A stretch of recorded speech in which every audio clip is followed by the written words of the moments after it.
Hi everyone, I'm doing my John Maxwell now, and I thought instead of moving this microphone, I'll just sit here today. So we have this polar vortex moving through, and they are expecting flooding because we had so much snow in Toronto, so I'm hoping that we don't get the flooding. If it's a gentle rain, the ground can absorb the snow, but if it's not, then I don't know. Anyway, just fix this microphone.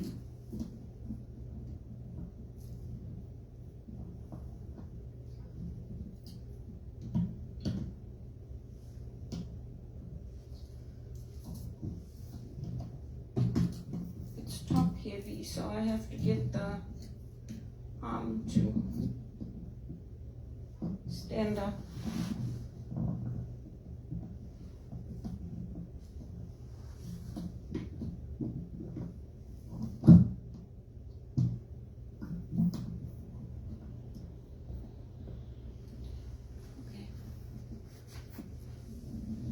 So for today, I'm doing this second case study on relationships. And we're looking at relationships between kings and queens today and how it affects their relationships when we have political parties. So today's reading is from 1 Kings 10, and it's verses 1 to 10 and then 13. It's the visit of the Queen of Sheba to King Solomon. And King Solomon is somebody who is known for his wisdom. And reports have been given to Queen Sheba about his wisdom, his accomplishments. So she goes to see him. And I'll read the scripture today because it's not that long. When the Queen of Sheba heard about the fame of Solomon and his relationships to the Lord, she came to test Solomon with hard questions. Arriving at Jerusalem with a very great caravan, with camels carrying spices, large quantities of gold, and precious stones, she came to Solomon and talked with him about all that she had on her mind. Solomon answered all her questions. Nothing was too hard for the king to explain to her.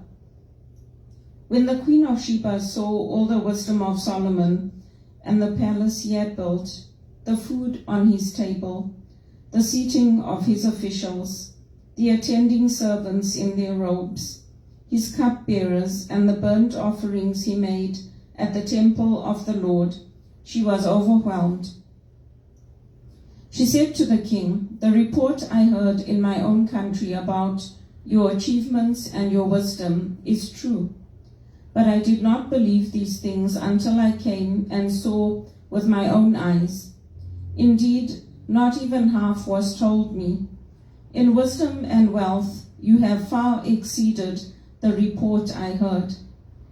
How happy your people must be, how happy your officials, who continually stand before you and hear your wisdom. Praise be to the Lord your God, who has delighted in you and placed you on the throne of Israel. Because of the Lord's eternal love for Israel, he has made you king to maintain justice and righteousness." And she gave the king 120 talents of gold, large quantities of spices, and precious stones. Never again were so many spices brought in as those the Queen of Sheba gave to King Solomon. King Solomon gave the Queen of Sheba all she desired and asked for, besides what he had given her out of his royal bounty. Then she left and returned with her retinue to her own country. So the first question for reflection, the study question, is, why do you think the Queen of Sheba traveled all the way to King Solomon's palace to test him with hard questions? What was her motivation? why did she bring a very large caravan? So she would be working with his country, and she wanted to see what kind of leader he would be. She had questions about his achievements, his accomplishments, the reports she had heard about him. And why did she have a very large caravan? She came bearing gifts. So again, it's that hospitality of when you go to see somebody, you take a gift with you. And we do that too in our own lives. If we're invited to a dinner or we're invited to some event, they call it a potluck here in Canada. In Zimbabwe, we don't call it a potluck. We just say we're getting together and everybody will make something and bring it. But she went bearing gifts for the king because she was going to visit him. The second question is, what do you think would have happened if the queen had been disappointed by Solomon? So she would not have worked with him or helped him with her gifts of spices and precious stones, told him of the reports of the wisdom, accomplishments, and wealth that she had heard about him. She would have just left the king's court and gone back to her own country if she had been disappointed. And you can see that today in the countries we're living in, and it doesn't matter which country it is, whether it's Canada or South Africa or Zimbabwe, people are closing their borders because they're saying there's not enough jobs for our own people, there's not enough housing. 1 in 5 Canadians does not have housing in Canada. So there are lines being drawn in the sand, and people are not willing to compromise on that, because people who have worked hard in this country, people who have sacrificed, people who have done right by Canada are not getting the rewards. And that's true of our volunteering too, with the One campaign as well. And I'm not afraid to say it, because over the years, many times we have told Bono that we need you to come. We need you to spend time with us. We want to hear your voice. We want to have your input into what we're doing. And we want to build relationships with you. And he hasn't come. And with Justin Trudeau, the same thing. He hasn't made time for us.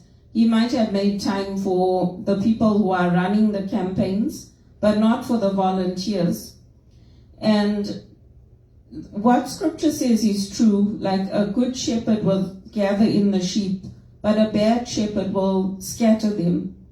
So if you're not making time for the people who are doing the work for you, you're not taking care of them, you're not speaking life into them, we are going to leave, because we're like, you know what, you don't need us, you know everything, and so why should we be here? And you don't care about us.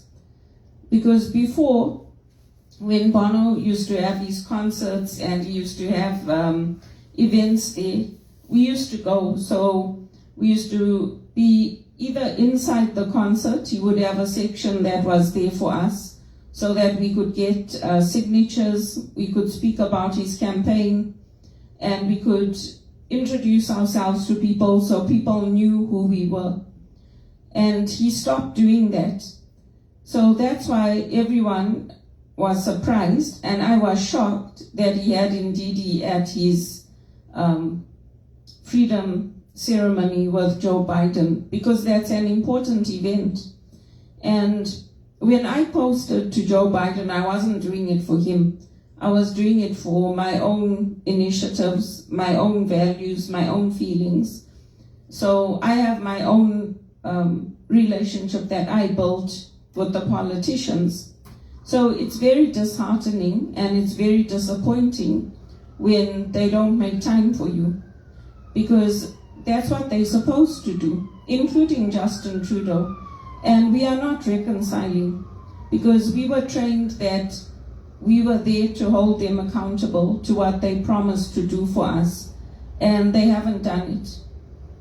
So many people are walking with their feet. Many people are leaving the Liberal Party for other parties. And many people are not impressed with their views that, like, oh, this is what we decided is good for Canada, including medical assistance in dying with no safeguards. Because we know the dangers, we know what's involved, and those are private members' bills set up by rich people. They're not what the general population wants. And if your people are not taken care of, they're not going to help you. And if they're not given any special titles, privileges, you're not willing to have them at your events, you're not willing to come on to calls with them, you're not willing to build relationships with them, you only want to build it with the campaign leaders, then don't expect us to do the work. Get them to do all the work, because you're paying them, you're not paying us. And our time is just as valuable, our gifts and our talents are just as valuable. So many people have left the One campaign. Many people have left the church. People have stopped going to church because the priest is not there to do whatever he wants, and we are not there to do whatever we want. But we also want to have that privilege, to have that time. There was a time where we didn't even have, I got a new t-shirt after 7 years from the One campaign. So, for a while it was good when it started, but we're like, you know what, like really we keep telling you the same things over and over and over, and you don't care. So if leaders don't care about their people and they're happy to have us like unemployed all the time, not having proper jobs, not working, not being able to have food, we're not going to reconcile with them. That's just the fact. And I'm saying this because this goes back to my childhood. Rhodesians were being treated very badly, of all races, by the British Crown. They were raping our land. Then, the law really was not really a law. They could do whatever they wanted with us. Taking people were in like slave-like conditions. We had a government house, a municipal house that we rented. And then my dad, fortunately, started building the house that we moved into, because what happened is that municipal house, the land got sold and they landed up building a garage there, a petrol station. So we were treated very badly. And then you come to Canada and you find it's the same thing. Like, these guys are only interested in making their money.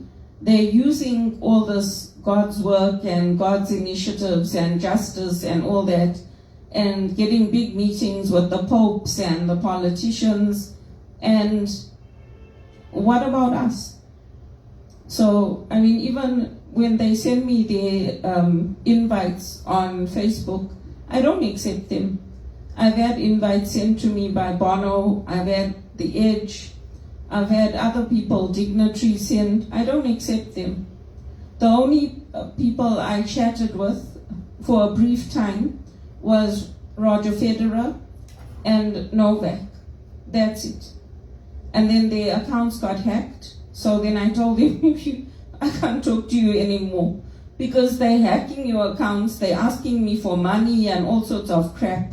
And as far as I'm concerned, the police could have done it, because that's how they trap people. They contact you and then they'll get the police to come into those chats and then they'll try to trick you.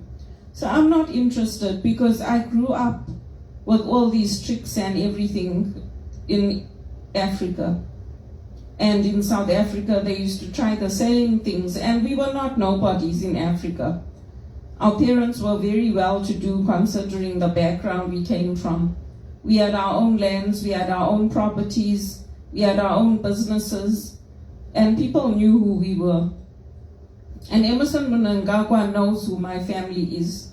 I tell him what I want, I tell him what I think, because you know what? That's where I was born. And if this country deports me tomorrow, I'll go back. But I told him many times, create a job for me. I'll work with you, I'll help you to fix things. The same way I told Bono wasn't interested.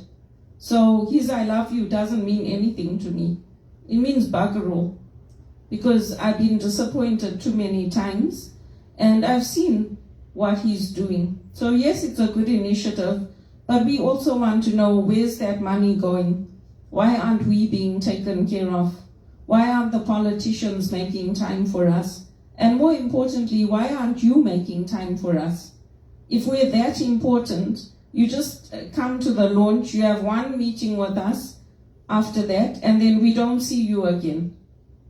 So, there has to be a respect for what we are bringing to the table too, because most of us who are on that one campaign either grew up in a civil war, or we grew up in Africa, or we have some kind of ties to Africa. So we're not interested in him saying, oh, I love you. You love me, what does that mean? It doesn't mean anything. Actions speak louder than words, Bono. And then the third question here is, what is the significance of the gifts the Queen gave Solomon? Why did she give them? What is the significance of the statement, King Solomon gave the Queen of Sheba all she desired and asked for, besides what he had given her out of his royal bounty?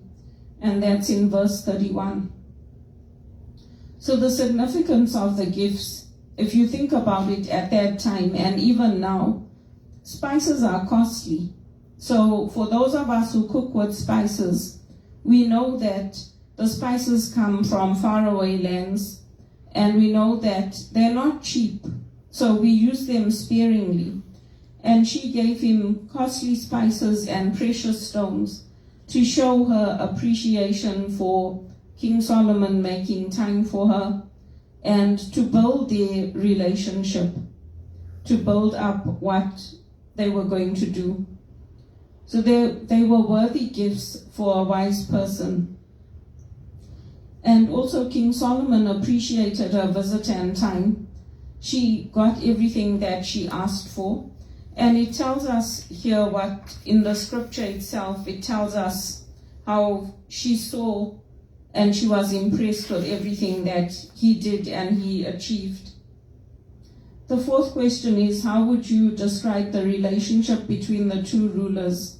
No further information about the Queen of Sheba is given in the scripture, except for another account of her in almost exactly the same words recorded in 2 Chronicles 9, 1-12.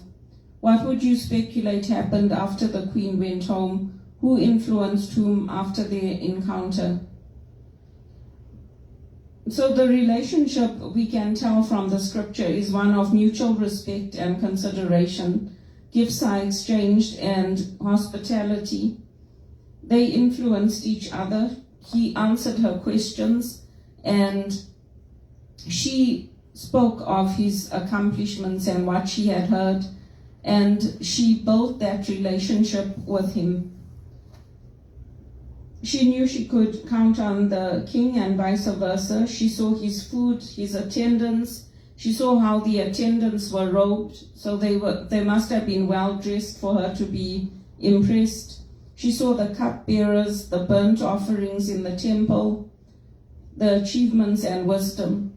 So achievements are good, but also it matters how you treat those who are working for you. It matters what words you have to say to them, and it matters like who they are, right? Because I've given the example before about how when the celebrities go out, they meet people, they talk to them. That happens at the TIFF festival.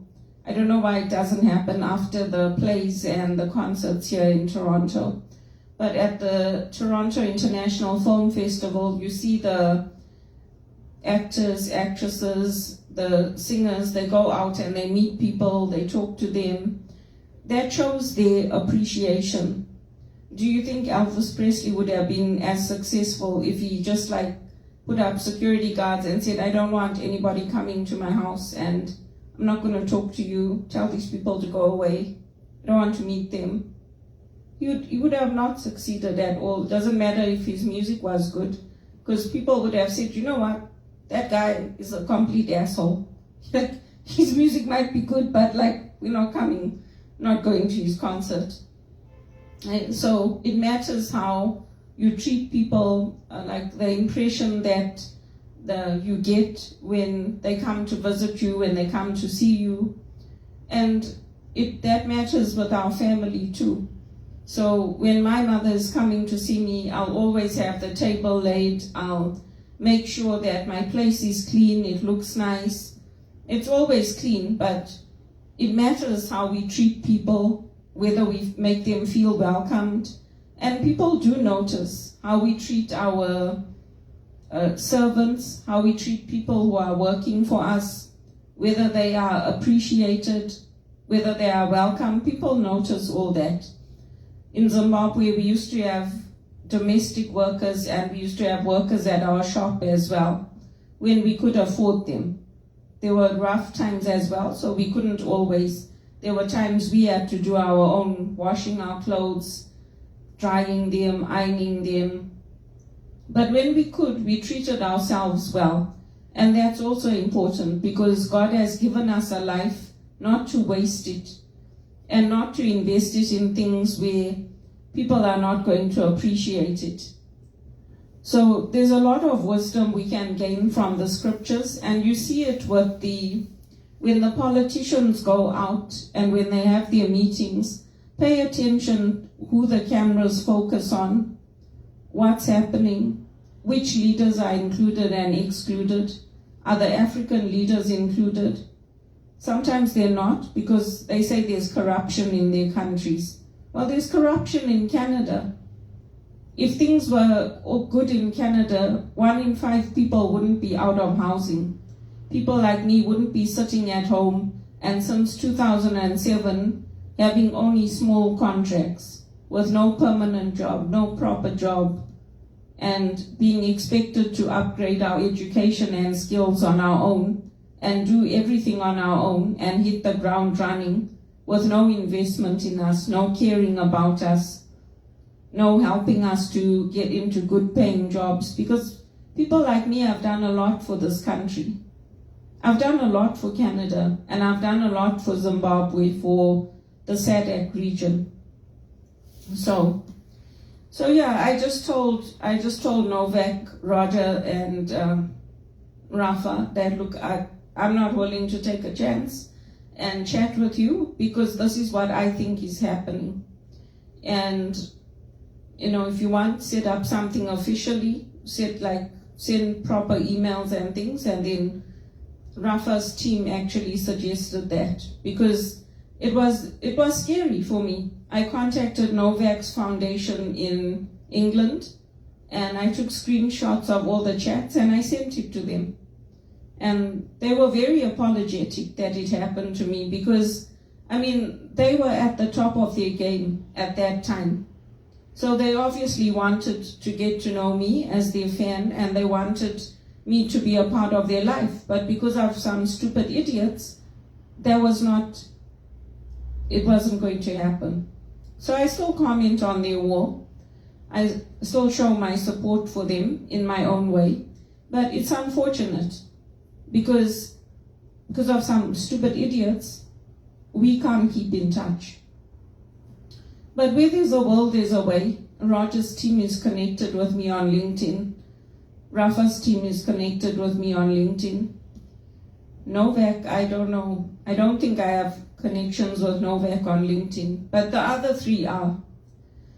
So, and also the guys know that I'm on my own. So they're not going to be reckless with my life. They're not going to take chances and put me in danger.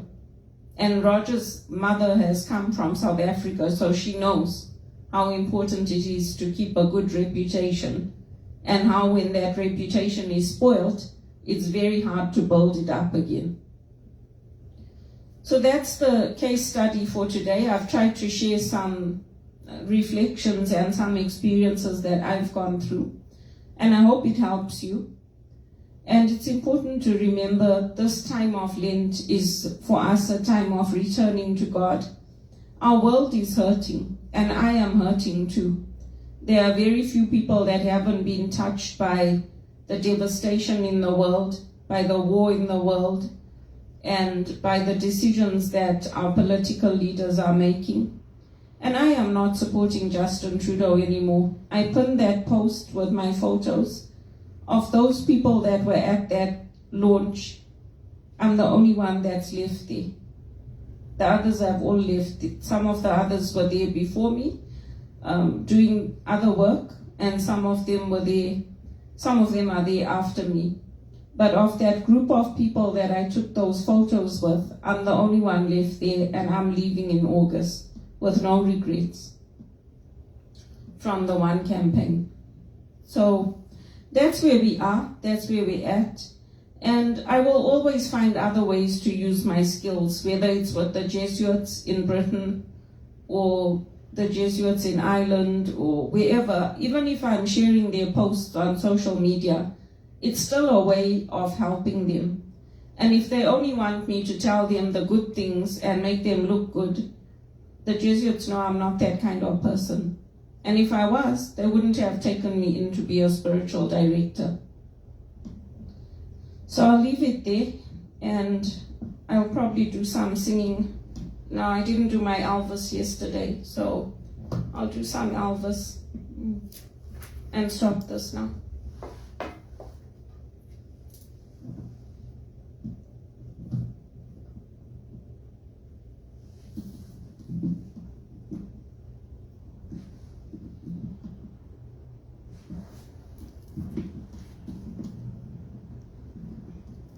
And also, if Bono wants to get the police involved, I have nothing to do with it. He must just leave me alone. I didn't do anything wrong to him.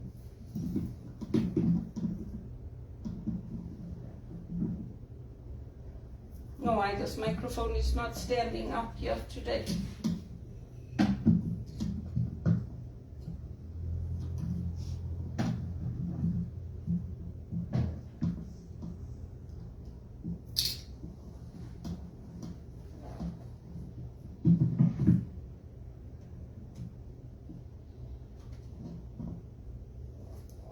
Just rest it on there and then I'll fix it for my singing.